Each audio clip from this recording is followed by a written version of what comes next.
the Grand Canyon Skywalk, a man-made engineering wonder hanging over one of the world's great natural wonders, allowing visitors to see the Grand Canyon a completely different way. Beautiful. It's frightening. It's beautiful. Oh my gosh, that is so scary.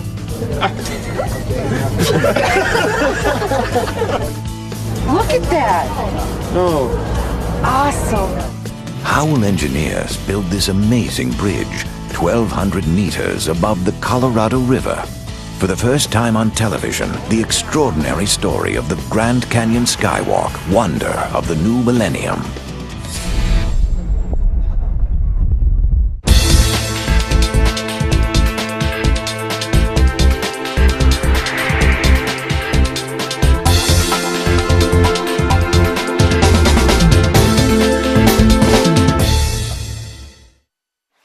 "1,200 meters above the Colorado River, the Grand Canyon Skywalk appears to float on air.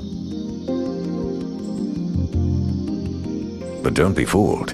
It weighs in at nearly 500,000 kilograms of steel and 29,000 kilograms of glass.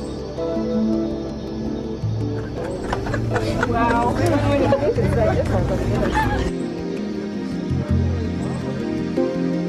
This walkway is heavy-duty, built to withstand the forces of nature that created the natural wonder below.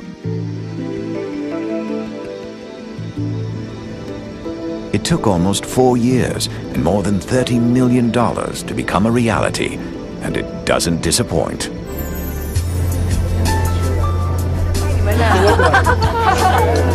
Three, 4, 5. I got it. I got it. It's breathtaking, it's unbelievable, it's just a crystal view. I think when you see eagles and other birds flying 1,000 feet below you, it's really awesome.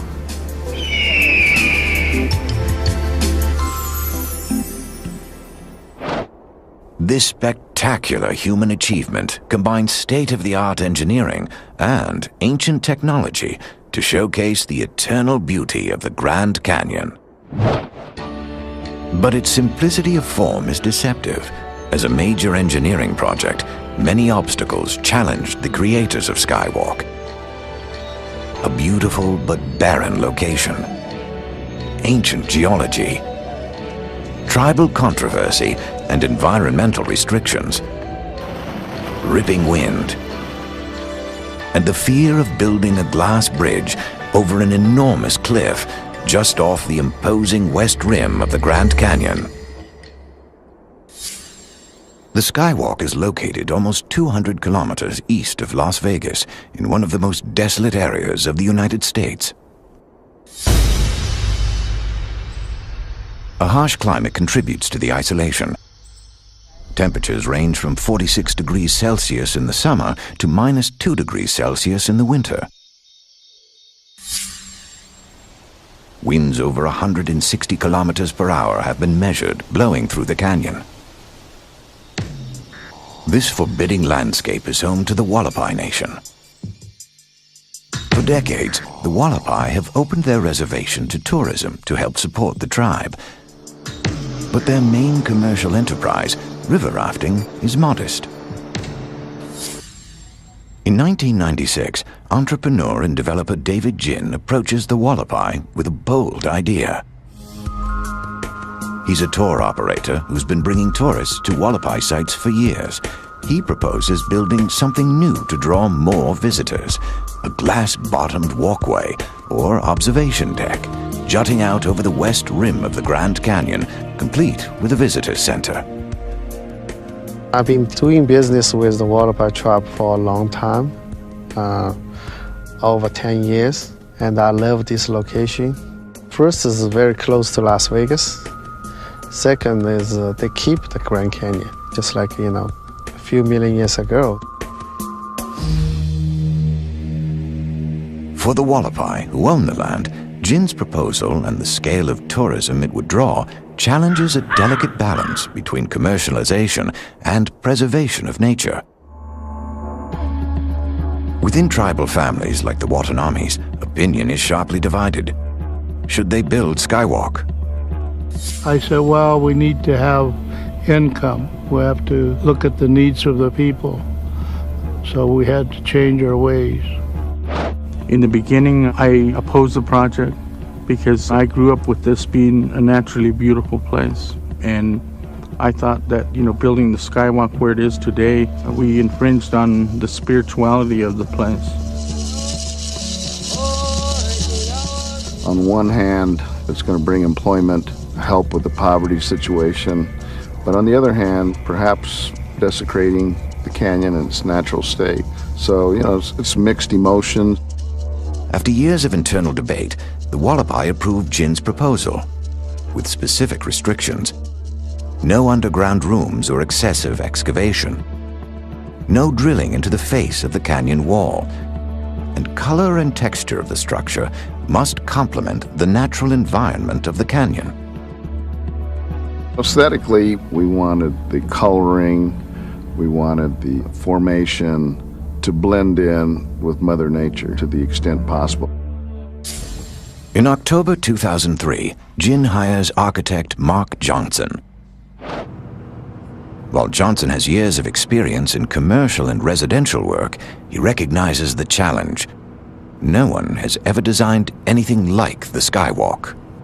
I was kind of asked to help David Jin kind of create something, some sort of an experience that kind of captured the feeling that he had of the first time he was at the canyon when he watched the eagles soar through the canyon, almost effortlessly just floating through the canyon.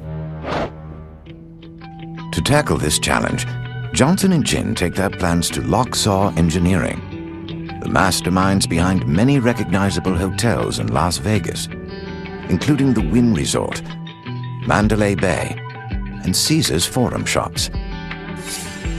Locksaw also has experience building with glass, having designed the Shark Reef at Mandalay Bay. At Locksaw, Jin and Johnson meet engineer Bill Karen. We finally got together and said, hey, do you think we could maybe shove this thing out 50, 60, 70 feet and not attach anything and have a big opening in the middle so you could feel like you were flying almost? Karen is intrigued.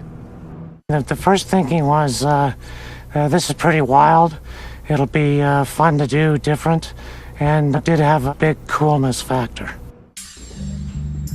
While Johnson and Karen pore over blueprints, developer Jin and the Wallapai pick out a location, a stunning site on the west rim called Eagle Point, because it looks across the canyon at a distinctive rock formation in the shape of an eagle.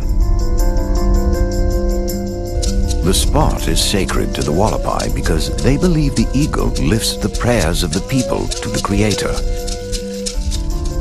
Unlike the stair-step formations found in much of the canyon, here the rock walls drop precipitously for the first 600 meters. In addition to the sheer rock face, the site offers a tremendous view of the Grand Canyon and Colorado River. The team hires geologist John Peck next to inspect the proposed location. I went out in November and spent a day mapping the surface geology at Eagle Point. And the location was right adjacent to a major crack, an open fracture in the rock. I'm amazed that has not fallen yet, that wedge of rock. Peck immediately determines that the site is not suitable for the Skywalk. But he spots a better location just 100 meters to the north. Here he also finds fractures in the rock, but with a significant difference. The cracks, also called joints, are angling away from the canyon, not toward it. The joint surface is pitching toward the canyon, and you load that, it has a tendency to slip down toward the canyon, initiating what would be a rock slide. If they're tipped back away from the face, that's a much more stable situation. Engineer Bill Karen now begins research for Skywalk's foundation. First, he tests the compressive strength of the rock. This is done by placing a sample of the rock in a vice-like machine that literally squeezes the rock until it is crushed. The red limestone at the site withstands an astounding 1,125 kilograms per square centimeter of compressive pressure. 16,000 psi bedrock would be comparable to 4 or 5 times the strength of the average person's driveway or the concrete sidewalk in front of your home. Knowing the high compressive strength of the red limestone rock tells Bill Caron that drilling will be difficult, but not impossible. Now he focuses on the next challenge, how to marshal the manpower, equipment, and resources to begin construction in such a remote location. This presents a whole set of problems, similar to the building of Hoover Dam 70 years earlier. We knew the site was remote, but the remoteness of the site has truly been a difficulty to overcome with most every aspect of the design and construction of the Skywalk. There's no electricity here. That will have to come from portable generators. There's no water. Every drop will have to be trucked in. And there are no facilities for human subsistence, so temporary arrangements will have to be made to feed and house the work crew.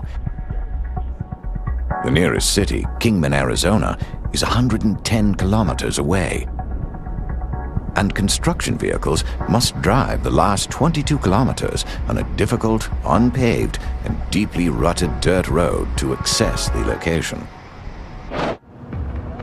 With good organization, Bill Caron and his team are able to overcome these logistical obstacles, but they still face many unforeseen challenges to finally realize the dream of building Skywalk. The Grand Canyon Skywalk offers a unique perspective of one of the most visited places in America. Along with the canyon itself, the sheer force of nature is the star of the show.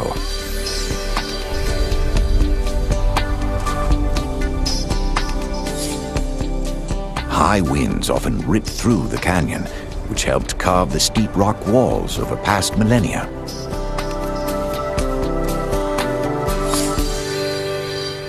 Since no one has ever studied the wind at this particular location, Locksaw sets up a weather station to gather data and measure the expected wind loads on the structure. They soon learn that velocities up to 145 kilometers per hour are common on any given day. These high winds create unique problems for the engineers and the cantilevered skywalk they are building. There's nothing in the code that tells an engineer what to do with wind loadings right at the edge of the Grand Canyon. So that was one of the first challenging things that we faced. Because the Skywalk will hang 21 meters over the edge of a 1,200-meter cliff, high winds will hit it from multiple directions, from above, below, and across. This calls for special calculations. The forces are huge, and we had to apply it in all 3 directions. Usually, when we analyze the wind in addition to gravity loads, then we applied wind just one direction. I see. How about the perpendicular direction to that one? The weather station also measures rates of erosion caused by wind, precipitation, temperature, and gravity. These elements can turn a hairline fracture in the rock into a gaping chasm. And what happens there at the canyon is these rock falls